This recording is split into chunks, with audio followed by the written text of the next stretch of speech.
پیارے اسلامی بھائیوں، اسلامی تاریخ کے اہم ترین دنوں میں سے ایک دن عاشورہ بھی ہے، کیونکہ یوم عاشورہ سے ہمارے ذہنوں میں امام عالی مقام، امام عرش مقام، امام حسین رضی اللہ عنہ کی وہ قربانی یاد آ جاتی ہے۔ کربلا والوں نے جس طرح یہ دن گزارے تھے وہ دن یاد آ جاتے ہیں، جس طرح راہ خدا میں قربانی دی وہ قربانی یاد آ جاتی ہے۔ لیکن کیا آپ جانتے ہیں کہ 10 محرم کا دن اور بھی بہت ساری وجہ سے اہم ہے؟ جی ہاں، عاشورہ کو حضرت آدم علیہ السلام کی تخلیق ہوئی، یعنی آپ کو پیدا کیا گیا۔ حضرت آدم علیہ السلام کی توبہ بھی 10 محرم الحرام ہی کو قبول ہوئی۔ اسی دن سیدنا حضرت آدم علیہ السلام کو جنت میں داخل کیا گیا۔ عاشورہ کا دن ہی تھا جب عرش، کرسی، آسمان و زمین، سورج، چاند، ستارے اور جنت کو پیدا کیا گیا۔ اسی دن حضرت سیدنا ابراہیم خلیل اللہ علی نبینا علیہ السلام پیدا ہوئے۔ اسی دن انہیں آگ سے نجات ملی۔ یہی وہ دن تھا جب حضرت سیدنا موسیٰ کلیم اللہ علی نبینا علیہ السلام اور آپ کی قوم کو فرعون سے نجات ملی۔ یہی وہ دن تھا جب حضرت سیدنا موسیٰ کلیم اللہ علی نبینا علیہ السلام کو فرعون سے نجات ملی اور فرعون دریائے نیل میں غرق ہوا تھا۔ عاشورہ کا ہی دن تھا جب حضرت عیسیٰ علیہ السلام پیدا کیے گئے۔ یہی وہ دن تھا جب حضرت نوح علیہ السلام کی کشتی جودی پہاڑ پر آ کر ٹھہری تھی۔ حضرت سلیمان علیہ السلام کو ملک عظیم اسی دن عطا کیا گیا۔ حضرت یونس علیہ السلام مچھلی کے پیٹ سے عاشورہ کے دن ہی نکالے گئے۔ یہی وہ دن تھا جب حضرت یعقوب علیہ السلام کی بینائی کا ضعف یعنی کمزوری دور ہوئی تھی۔ اور یہی وہ دن تھا کہ جب حضرت یوسف علیہ السلام گہرے کنویں سے نکالے گئے اور حضرت ایوب علیہ السلام کی تکلیف بھی اسی دن دور کی گئی تھی۔ اور مسلمانوں، سب سے پہلی بارش عاشورہ کے دن ہی نازل ہوئی ہے۔ فرمایا اسی دن کا روزہ امتوں میں مشہور تھا، یہاں تک کہا گیا کہ عاشورہ کا روزہ ماہ رمضان المبارک سے پہلے فرض تھا۔ یہ روزہ رمضان المبارک کے مہینے سے پہلے فرض تھا، پھر منسوخ کر دیا گیا۔ اور پھر ایک واقعہ امام عالی مقام امام حسین رضی اللہ تعالیٰ عنہ کو ان کے قافلے والوں کے ساتھ، ان کے خاندان والوں کے ساتھ بڑی بے سارو سامانی میں، پیاس کے عالم میں، تکلیف کے ساتھ کربلا کے میدان میں شہید کیا گیا۔ یہ بھی عاشورہ کا دن ہی تھا، یہ بھی عاشورہ کا دن ہی تھا۔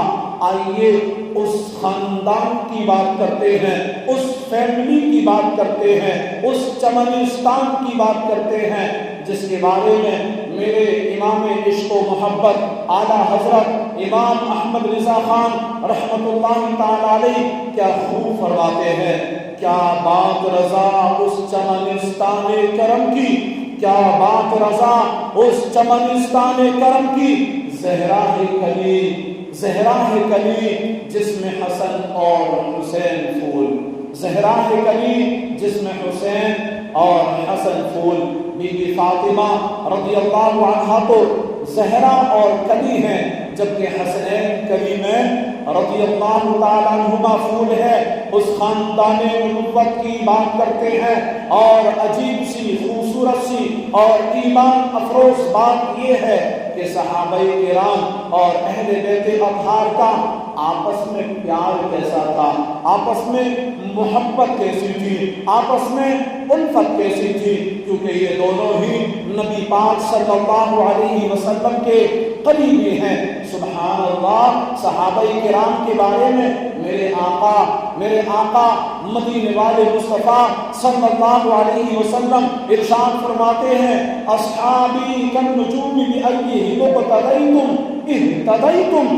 اللہ کے رسول فرماتے ہیں میرے صحابہ ستاروں کی مانند ہیں، فرماتے ہیں میرے صحابہ ستاروں کی مانند ہیں، ان میں سے جس کی اقتدا کرو گے، جس کی پیروی کرو گے ہدایت پا جاؤ گے۔ اور ایک حدیث پاک میں میرے آقا فرماتے ہیں کہ میرے اہل بیت میرے خاندان والے ہیں، یہ امت کے لیے کشتی کی مانند ہے، یہ امت کے لیے کشتی کی مانند ہے۔ فرماتے ہیں جو اس میں سوار ہو گیا اس کا بیڑا پار لگا دیا جائے گا، وہ پار ہو جائے گا۔ کمال یہ ہے کہ جب احادیث کو دیکھتے ہیں، توجہ، جب احادیث کو دیکھتے ہیں تو اور پھر امام عشق و محبت کی شاعری کو دیکھتے ہیں تو عقل حیران ہو جاتی ہے، عقل حیران ہو جاتی ہے، عقل دنگ رہ جاتی ہے کہ اعلیٰ حضرت نے کس طرح دریے کو کوزے میں بند کر دیا۔ اعلیٰ حضرت کی آپ شاعری کو یاد رکھیں اور یہ دو حدیثیں آپ یاد رکھیں۔ میرے آقا نے جو فرمایا صحابہ کہ صحابہ کو کیا کہا میرے سرکار نے کہ میرے صحابہ ستاروں کی مانند ہے، میرے آقا نے فرمایا صحابہ ستاروں کی مانند ہے، اور اپنی آل کو کہا کہ یہ کشتی کی مانند ہے۔ اب ذرا غور کیجئے، سمندر کو پار کرنے کے لیے کشتی بھی چاہیے، ستارے بھی چاہیے، کیونکہ ستارے راستہ بتائیں گے، کشتی پار لگائے گی۔ امام اہل سنن فخر زمین و زمن خوب فرماتے ہیں، کیا خوب فرماتے ہیں، اے اہل سنت والو تمہارا بیڑا پار ہو جانا ہے، تمہارا بیڑا پار ہو جانا ہے، تمہارے پاس کشتی بھی بڑی اچھی ہے اور تمہارے پاس ستارے بھی بڑے اچھے ہیں۔ امام اہل سنت فرماتے ہیں اہل سنت کا ہے بیڑا پار اصحاب حضور، اہل سنت کا ہے بیڑا پار اصحاب حضور، نجم ہے اور ناؤ ہے اطرت رسول اللہ کی، نجم ہے اور ناؤ ہے اطرت رسول اللہ کی۔ صحابہ کرام علیہم الرضوان اور اہل بیت اطہار میں محبت اور پیار اور الفت کا رشتہ کیسا تھا، تو آئیے اس طرف آپ چلیں اور دیکھیں حضرت سیدنا فاروق اعظم رضی اللہ تعالیٰ عنہ کا دور ہے، آپ کے دور میں مسلمانوں کو مال غنیمت ملا اور آپ نے مسجد نبوی شریف میں ڈھیر کر دیا۔ سیدنا فاروق اعظم رضی اللہ تعالیٰ عنہ بھی موجود ہیں، صحابہ کرام علیہم الرضوان بھی موجود ہے اور مال غنیمت بھی وہاں موجود پڑا ہوا ہے۔ سب سے پہلے حضرت سیدنا امام حسن مجتبی رضی اللہ تعالیٰ عنہ کھڑے ہو گئے، کہنے لگے اے امیر المومنین، اے مسلمانوں کے امیر، جو مسلمانوں کو اللہ پاک نے مال عطا فرمایا ہے اس میں میرا حصہ عطا فرما دیجئے۔ امیر المومنین سیدنا عمر فاروق اعظم رضی اللہ تعالیٰ عنہ نے نہایت اکرام، نہایت محبت اور عزت کے ساتھ 1000 درہم پیش کر دیے۔ اب امام حسین رضی اللہ تعالیٰ عنہ کھڑے ہو جاتے ہیں، انہوں نے بھی اپنا حصہ طلب فرمایا۔ آپ نے نہایت احترام اور نہایت عزت کے ساتھ بڑے اچھے الفاظ کے ساتھ آپ کا تذکرہ کیا، آپ کی تعریف و توصیف بیان کی، اور پھر 1000 درہم انہیں بھی سیدنا عمر فاروق اعظم رضی اللہ تعالیٰ نے عطا فرما دیے۔ ان دونوں حسنین کریمین کو اور امام حسین رضی اللہ تعالیٰ کو اور امام حسن رضی اللہ تعالیٰ کو جب آپ نے مال غنیمت میں سے حصہ عطا فرمایا، اس کے بعد تیسرا بندہ جو کھڑا ہوتا ہے وہ ہوتے ہیں حضرت سیدنا عمر فاروق اعظم رضی اللہ تعالیٰ کے صاحبزادے۔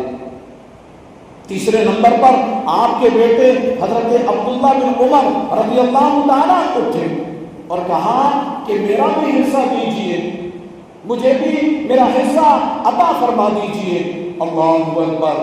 تو سیدنا فاروق اعظم رضی اللہ تعالیٰ عنہ نے بڑے پیار سے آپ کے ساتھ بھی بات کی، مگر انہیں 500 درہم عطا فرمائے، انہیں 500 درہم عطا فرمائے۔ اللہ اکبر۔ امیر المومنین سیدنا فاروق اعظم رضی اللہ تعالیٰ عنہ کے اپنے بیٹے سے اور 500 درہم عطا کیا، یعنی آدھا ان کو حصہ عطا کیا سیدنا حسنین کریمین کے مقابلے میں۔ آپ کے صاحبزادے عرض کرتے ہیں اے امیر المومنین، میں اس وقت بھی حضور نبی پاک صلی اللہ علیہ وسلم کے ساتھ تلوار اٹھا کر جہاد میں شرکت کیا کرتا تھا جب یہ حسنین کریمین کم عمر تھے، جب ان کی عمریں چھوٹی تھی، جب ان کی آیو چھوٹی تھی، اس وقت بھی میں جنگ کیا کرتا تھا۔ میں پرانا مجاہد ہوں، بہت عرصے سے لڑائی کر رہا ہوں۔ آج مال غنیمت کی تقسیم کی باری آئی ہے تو مجھے آپ نے آدھا عطا فرمایا ہے، مجھے 500 درہم دیا اور حسنین کریمین کو 1000 درہم دیے۔ اللہ اکبر۔ اب ذرا محبت کی بات چل رہی ہے، پیار کی بات چل رہی ہے، الفت کی بات چل رہی ہے، ذرا غور کریں۔ حضرت عمر فاروق اعظم رضی اللہ تعالیٰ عنہ نے جو جواب دیا، اب وہ جواب سننے کے لائق ہے۔ والد ہو تو ایسا، محبت ہو تو ایسی۔ اور فاروق اعظم رضی اللہ تعالیٰ عنہ کیا کہتے ہیں؟ فرماتے ہیں بالکل اگر تم چاہتے ہو کہ میں تمہیں بھی ان کے برابر حصہ دوں تو جاؤ پہلے حسنین کریمین کے باپ جیسا باپ لے آؤ، آپ کے باپ جیسا باپ لے آؤ، ان کی والدہ جیسی والدہ لے آؤ، ان کے نانا جیسا نانا لے آؤ، ان کی نانی جیسی نانی لے آؤ، ان کے چچا جیسا چچا، ان کے ماموں جیسا ماموں اور ان کی خالہ جیسی خالہ لے آؤ۔ سنو، تم کبھی بھی نہیں لا سکو گے۔ فاروق اعظم خود فرماتے ہیں ان کے والد علی المرتضیٰ شیر خدا ہے، ان کی والدہ سیدہ فاطمہ الزہرا رضی اللہ عنہا ہے، ان کے نانا محمد عربی صلی اللہ علیہ وسلم ہے، ان کی نانی خدیجہ الکبریٰ ہے، ان کے چچا حضرت جعفر بن ابی طالب ہے اور ان کے ماموں ابراہیم بن رسول اللہ ہے، اور ان کی خالائیں رسول پاک صلی اللہ علیہ وسلم کی شہزادیاں، آپ کی بیٹیاں سیدہ رقیہ اور سیدہ ام کلثوم۔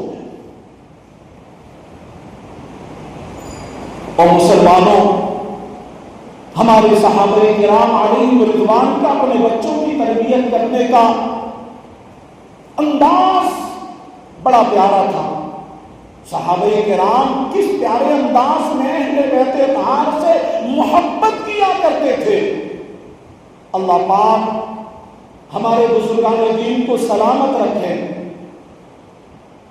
آج ہماری یہ تربیت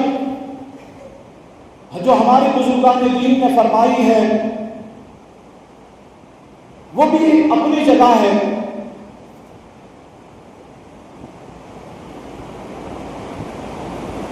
اعلیٰ حضرت رحمت اللہ تعالی علیہ یہ اپنے وقت کے بہت بڑے ولی کامل گزرے ہیں۔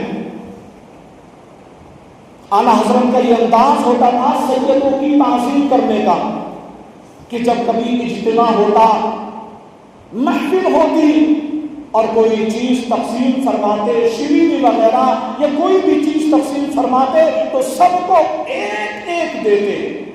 اعلیٰ حضرت رحمت اللہ تعالی سب کو ایک ایک عطا فرماتے، اور اگر جب پتہ چلتا کہ یہ سید زادے ہیں، یہ آل رسول ہے، یہ میرے نبی پاک صلی اللہ علیہ وسلم کی آل میں سے ہیں، تو اسے دگنا عطا فرماتے، اسے دگنا دیتے۔ اعلیٰ حضرت کی تعلیمات کمال کی ہے، ہمیں سمجھا رہے ہیں۔ امام عشق و محبت اعلیٰ حضرت فرماتے ہیں تیری نسل پاک میں ہے بچہ بچہ نور کا، تیری نسل پاک میں ہے بچہ بچہ نور کا، تو ہے عین نور تیرا سب گھرانہ نور کا، تو ہے عین نور تیرا سب گھرانہ نور کا۔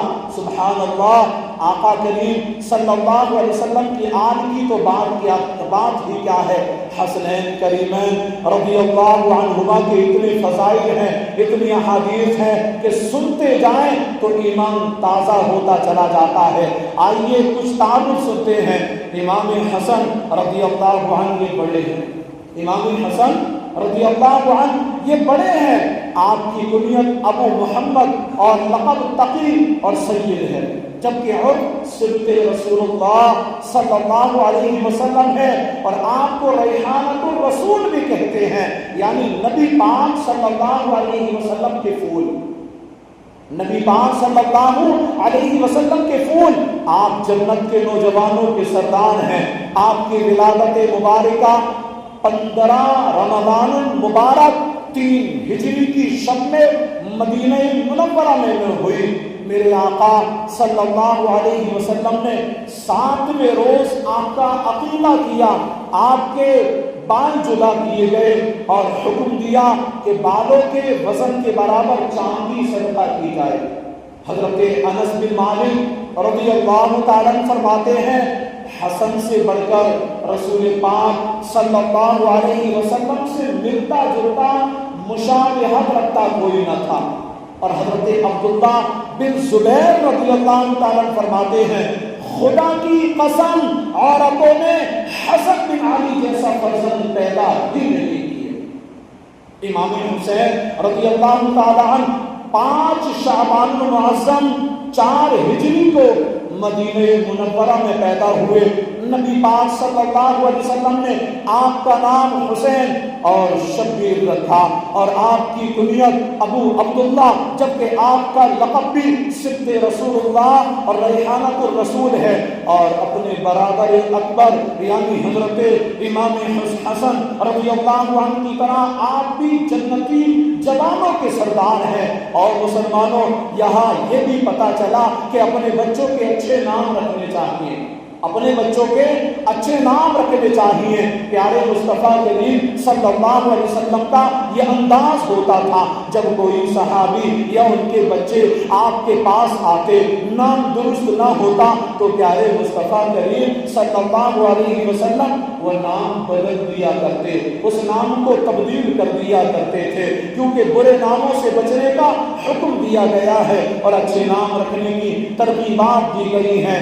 آج کل بڑا عجیب معاملہ ہے، آج نام رکھنے کی گویا ریس لگی ہوئی ہے، نام رکھنے کی ریس لگی ہوئی ہے۔ بچہ پیدا ہو تو تمنا یہ ہوتی ہے جناب سب سے یونیک اور سب سے انوکھا نام رکھنا ہے، ایسا نام کسی کا نہیں ہونا چاہیے۔ لوگ کہتے ہیں ہمارے بچے کا نام ایسا ہے جو پورے خاندان میں کسی کا نہیں ہے، پتہ نہیں یہ کہاں سے مسلمانوں میں آ گیا۔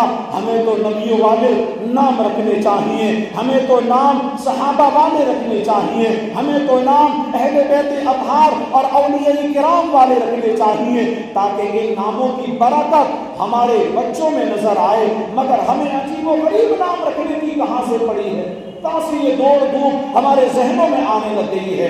نبی رحمت شفیع امت صلی اللہ علیہ وآلہ وسلم نے ارشاد فرمایا، قیامت کے دن اپنے اور اپنے آباء کے ناموں کے ساتھ پکارے جاؤ گے، اچھے نام رکھا کرو۔ آپ فلمی ایکٹروں کے ناموں پر معاذاللہ غیر مسلموں کے ناموں پر ہم اپنے بچوں کے نام رکھتے ہیں، عجیب و غریب بیہودہ لوگوں کے نام پر اپنے بچوں کے نام رکھتے ہیں اور خوش ہوتے دکھائی دیتے ہیں۔ پھر جناب بڑا یونیک نام ہے، ذرا سوچئے تو صحیح، قیامت کے دن جب آپ کے بچے کو اس نام سے پکارا جائے گا، کیا آپ کو اچھا لگے گا؟ علماء لکھتے ہیں والد اپنے بچے کو پیدا ہونے کے بعد جو سب سے پہلا تحفہ دیتا ہے، جو سب سے پہلا تحفہ دیتا ہے، وہ اچھا نام ہوتا ہے، وہ اچھا نام ہوتا ہے۔ تو نام اچھا رکھا کریں، بلکہ حدیث پاک میں ہے، میرے نبی پاک صلی اللہ علیہ وسلم ارشاد فرماتے ہیں، اولاد کا والد پر یہ حق ہے کہ اس کا اچھا نام رکھے، اس کا اچھا نام رکھے۔ اللہ پاک کے آخری نبی محمد عربی صلی اللہ علیہ وسلم نے ارشاد فرمایا، تم میں کسی کا کیا نقصان ہے اگر اس کے گھر میں 1 یا 2 یا 3 محمد ہو۔ امام محمد غزالی رحمۃ اللہ تعالی کا نام تو سنا ہی ہوگا، یہ بہت بڑے صوفی ہیں، اپنے وقت کے بہت بڑے ولی کامل ہیں۔ محدث بھی ہیں، مفکر بھی ہیں، مجدد بھی ہیں، بہت بڑے صوفی ہیں۔ آپ کا کیا نام تھا؟ محمد بن محمد غزالی رحمۃ اللہ تعالی، یعنی ان کے والد کا نام بھی محمد، ان کے دادا کا نام بھی محمد اور خود ان کا نام بھی محمد۔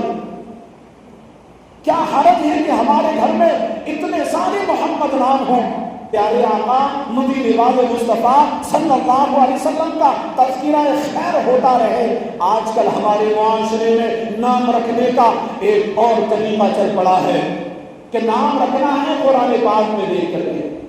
جب ہم نام رکھتے ہیں قرآن کھولتے ہیں اور جو لفظ ہمارے سامنے آتا ہے وہی نام رکھ دیتے ہیں۔ میں ایک بات بتاؤں آپ کو، ایک شخص تھا، ایک صاحب تھے، انہیں قرآن پاک سے نام رکھنے کا بڑا شوق تھا ان کو نام قرآن پاک سے رکھنے کا، مگر علم نہیں تھا۔ پہلی بچی ہوئی، نام رکھ دیا کوثر۔ جب پہلی بچی ہوئی تو اس کا نام رکھا کوثر، دوسری بچی ہوئی تو پھر وہی سورت کھولی، سورت کوثر کھولی، اور پھر جب ان کو نظر آیا ونحر، تو ونحر ہی دوسری بچی کا نام رکھ دیا۔ اب تیسری بچی ان کے گھر پر ہوتی ہے تو تیسری بچی کا نام انہوں نے رکھا ابتر۔ سورہ کوثر ہی کی سورت کھولی اور پھر آخر میں ان شانئک هو الابتر، ان کو لگا کہ یہ ابتر بڑا اچھا نام ہے، ابتر رکھ دیا۔ اور مسلمانوں، آپ ذرا اس کی تفسیر پڑھنا، آپ اس کا ترجمہ پڑھنا، پھر آپ کو پتہ چلے گا یہ نام نہیں ہے، یہ بطور نام نہیں ہے۔ اگر اپنی بیٹیوں کا نام رکھنا ہے تو فاطمہ رکھیں، اپنی بیٹیوں کا نام رکھنا ہے تو فاطمہ رکھیں، تاکہ جب اپنی بیٹی کو پکاریں گے تو میرے آقا کی لاڈلی شہزادی بی بی فاطمہ کی یاد آ جائے گی۔ اپنے بیٹے کا نام رکھنا ہے تو حسنین کریمین کے نام پر رکھیں۔ اور میرے شیخ طریقت امیر سنت مولانا الیاس ستار قادری تو کمال کرتے ہیں، جب بھی ان سے اپنے بچوں کے نام مانگے جاتے ہیں تو آپ اسے محمد نام رکھنے کا فرماتے ہیں۔ کیا نام رکھنے کا فرماتے ہیں؟ محمد۔ اچھا، اس کی تعریف میں اور اس کی فضیلت میں بھی یوں بیان کیا گیا، میرے آقا فرماتے ہیں جس نے اپنے بچوں کا نام میری محبت میں میرے نام پر رکھا، قیامت کے روز میں اس کی بخشش کرواؤں گا، قیامت کے روز میں اس کی بخشش کروا کر کے اپنے ساتھ جنت میں لے کر کے جاؤں گا۔ تو پتہ چلا کہ محمد نام رکھنا یہ بڑی سعادت مندی کی بات ہے، یہ بڑی برکتوں کا حامل ہے، یہ بڑی فضیلتوں کا حامل ہے۔ تو ہمیں اپنے بچوں کا نام محمد رکھنا چاہیے۔ تو امیر سنت فرماتے ہیں کہ جو میرے پاس کوئی نام رکھوانے کے لیے آتا، مجھ سے کوئی نام مانگنے کے لیے آتا، ہمیں اپنے بچے کا نام رکھنا ہے، تو آپ فرماتے کہ اپنے بچے کا نام محمد رکھو۔ یہ نام رکھتے نام، اور پھر اس کے ساتھ میں پکارنے کے لیے کچھ اور نام دے دیتے، جیسے بلال، حسن، حسین، اس طریقے سے نام جو رکھا جاتا وہ محمد، پکارنے کے لیے نام ہوتا ہے جیسے بلال یا حسن یا حسین یا اصغر یا افسر، یہ نام دے دیتے۔ اور اس کے ساتھ میں ایک اور چیز بھی آپ سمجھا دیتے کہ گھر گھر میں میرے امام اہل سنت امام احمد رضا خان رحمۃ اللہ تعالی علیہ کی مٹھاس بھی پہنچ جائے، آپ کی محبت بھی پہنچ جائے، ان سے انسیت اور ان سے پیار کی وجہ سے رضا بھی رکھ دیتے، تاکہ جب بچہ ہوشیار ہو تو رضا کا معنی سمجھے، اور رضا کا معنی سمجھتے ہوئے امام احمد رضا خان کا سچا عاشق بن جائے۔ تو گویا محمد نام رکھتے پکارنے کے لیے بلال، اور پھر رضا کی نسبت سے رضا، بلال رضا، تو پورا نام ہوتا محمد بلال رضا۔ اسی طریقے سے ہمیں بھی اپنے بزرگان دین کے طریقے پر عمل کرتے ہوئے اپنے بچوں کے نام رکھنا چاہیے۔ بہرحال حسنین کریمین کی برکت سے ہمیں یہ بات بھی ملی کہ اچھے نام رکھنے ہیں، اور اس دور میں نہ پڑھیں کہ نہ نیا نام ہو، بلکہ ایسا نام ہو کہ اس نام کی برکت ہمارے بچے کو نصیب ہو جائے۔ نام سے بھی بچے کی ذات پر اثر پڑتا ہے۔ نام اگر اچھا ہوگا تو اس اچھے نام کا اثر بچے پر پڑنا ہے۔ حسنین کریمین کے بہت سارے فضائل ہیں، احادیث مبارکہ میں فضائل بیان ہوئے ہیں۔ میرے آقا مدینے والے مصطفیٰ صلی اللہ علیہ وسلم فرماتے ہیں من احب الحسن والحسین فقد احبنی ومن ابغضہما فقد ابغضنی۔ حدیث پاک کے الفاظ میں بیان کر رہا ہوں، اللہ کے رسول فرماتے ہیں جس نے ان دونوں سے محبت کی اس نے مجھ سے محبت کی، اور جس نے ان دونوں سے عداوت کی اس نے مجھ سے عداوت کی۔ میرے آقا صلی اللہ علیہ وسلم امام حسن اور امام حسین رضی اللہ عنہ کے متعلق فرماتے ہیں ہما ریحانتا یا من الدنیا، حسن اور حسین دنیا میں میرے دو پھول ہیں، حسن اور حسین دنیا میں میرے دو پھول ہیں۔ اور پیارے آقا مدینے والے مصطفیٰ صلی اللہ علیہ وسلم کا ان سے انداز کیا ہوتا تھا پیار کرنے کا۔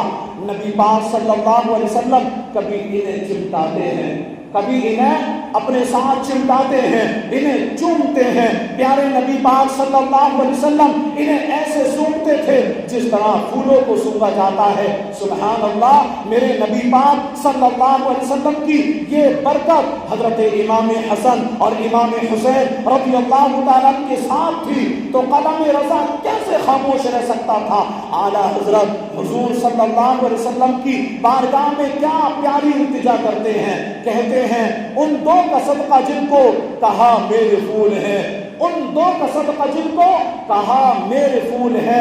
پیارے مصطفیٰ کی بارگاہ میں عرض کرتے ہیں یا رسول اللہ ان دو کا صدقہ جن کو کہا میرے پھول ہیں، کیجئے رضا کو حشر میں خندہ مثال گل، کیجئے رضا کو حشر میں خندہ مثال گل۔ یا رسول اللہ رضا کو قیامت کے دن پھول کی طرح کر دینا، گناہوں کے بوجھ سے اس کو بچا لینا۔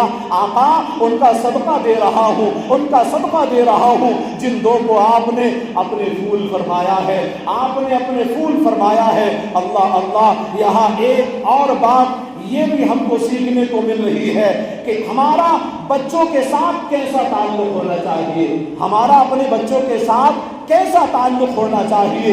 نبی رحمت شفیع امت صلی اللہ علیہ وسلم کے مبارک کاندھوں پر حسنین کریمین سواری کرتے ہیں، آپ کی گود میں بیٹھتے ہیں، مصطفیٰ کریم صلی اللہ علیہ وسلم انہیں چوما کرتے۔ مگر آج ہم اپنے بارے میں غور کریں، کیا ہمارا بچوں کے ساتھ یہ تعلق ہے؟ کیا ہمارا بچوں کے ساتھ یہ تعلق ہے؟ کچھ لوگ بچوں کے ساتھ بھی پیار نہیں کرتے، حالانکہ ان کو تو بہت شفقت کی ضرورت ہوتی ہے، بچوں کو بہت شفقت کی ضرورت ہوتی ہے۔ ذرا توجہ کے ساتھ سنیں، ایک مرتبہ میرے نبی پاک صلی اللہ علیہ وسلم نے امام حسن کو چوما سونگا اور سینے سے لگایا تو حضرت اقرا بن حابس رضی اللہ عنہ نے عرض کی میرے 10 بیٹے ہیں۔ کیا فرمایا؟ میرے 10 بیٹے ہیں۔ یا رسول اللہ مگر میں نے کبھی کسی کو نہیں چوما۔ نبی پاک صلی اللہ علیہ وسلم نے فرمایا بے شک جو رحم نہیں کرتا اس پر رحم نہیں کیا جاتا، جو رحم نہیں کرتا اس پر رحم نہیں کیا جاتا۔ اسی طرح ایک اعرابی نے میرے نبی پاک صلی اللہ علیہ وسلم کی بارگاہ میں عرض کی آپ لوگوں کو بوسہ دے، آپ لوگ بچوں کو بوسہ دیتے ہیں، انہیں بوسہ دیتے ہیں، ہم بوسہ نہیں دیتے۔ وہ اعرابی کہتا ہم بوسہ نہیں دیتے تو میرے نبی پاک صلی اللہ علیہ وسلم نے ارشاد فرمایا اللہ نے تیرے دل سے رحمت نکال لی ہے تو میں کیا کروں؟ اللہ پاک نے تیرے دل سے اگر رحمت کو نکال لیا ہے تو میں کیا کروں؟ بیکار ہے وہ شخص جو بچوں سے محبت نہیں کرتا۔ لوگ بچوں پر بھی سختی کرتے ہیں، ایسا نہ کریں۔ محبت اور پیار سے بڑے کام بھی ہو جائیں گے اور تربیت بھی ہو جائے گی۔ تو اس چیز کا بھی ہمیں خیال رکھنا ہے کہ میرے نبی پاک صلی اللہ علیہ وسلم کی یہ تعلیم ہے، یہ تربیت ہے، یہ میرے نبی پاک صلی اللہ علیہ وسلم کی تربیت ہے کہ تم اپنے بچوں کے ساتھ اچھے سے پیش آؤ، محبت سے پیش آؤ۔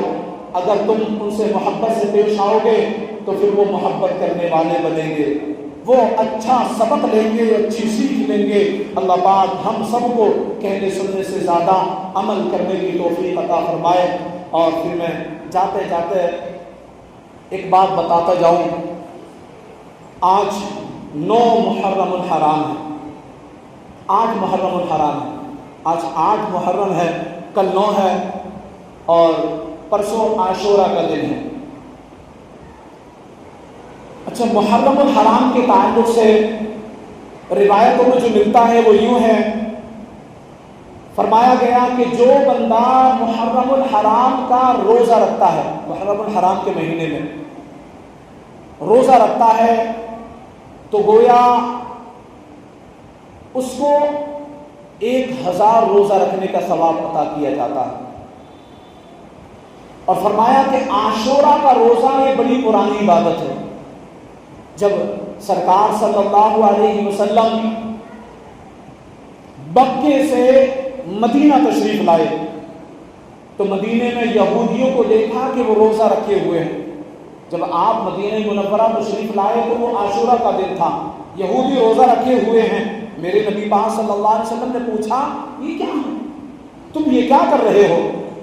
تو یہودیوں نے کہا کہ یہ عید کا دن ہے، یہ خوشیوں کا دن ہے، لہذا ہم اس دن روزہ رکھتے ہیں، کیونکہ اس دن فرعون کو غرق کیا گیا دریائے نیل میں، اور حضرت سیدنا موسیٰ کلیم اللہ علی نبینا وعلیہ الصلوۃ والسلام کو فرعونیوں سے نجات عطا کی گئی۔ اسی خوشی میں سیدنا موسیٰ علیہ الصلوۃ والسلام نے روزہ رکھا تھا، ہم ان کی یادگار میں آج تک روزہ رکھتے چلے آ رہے ہیں۔ جب یہودیوں نے کہا تو میرے آقا صلی اللہ علیہ وسلم نے ارشاد فرمایا، میں تم سے زیادہ حضرت موسیٰ علیہ السلام کا ماننے والا ہوں۔ لہذا پھر آپ نے روزہ رکھا اور اس کے ساتھ ساتھ میں صحابہ کو باقاعدہ ترغیب بھی دلائی کہ تم بھی روزہ رکھا کرو اور یہودیوں کی مخالفت کیا کرو۔ اب یہودیوں کی مخالفت کیا ہے روزہ رکھنے میں؟ تو فرمایا کہ یہودی تو ایک روزہ رکھتے تھے، یہودی ایک روزہ رکھتے تھے عاشورہ کا، لہذا تم 2 روزے رکھا کرو، 9 یا 10 محرم کا روزہ رکھو، یوں یہودیوں کی مخالفت ہو جائے گی، یا پھر 10 اور 11 کا روزہ رکھو، یعنی ایک نہیں 2 روزے رکھو۔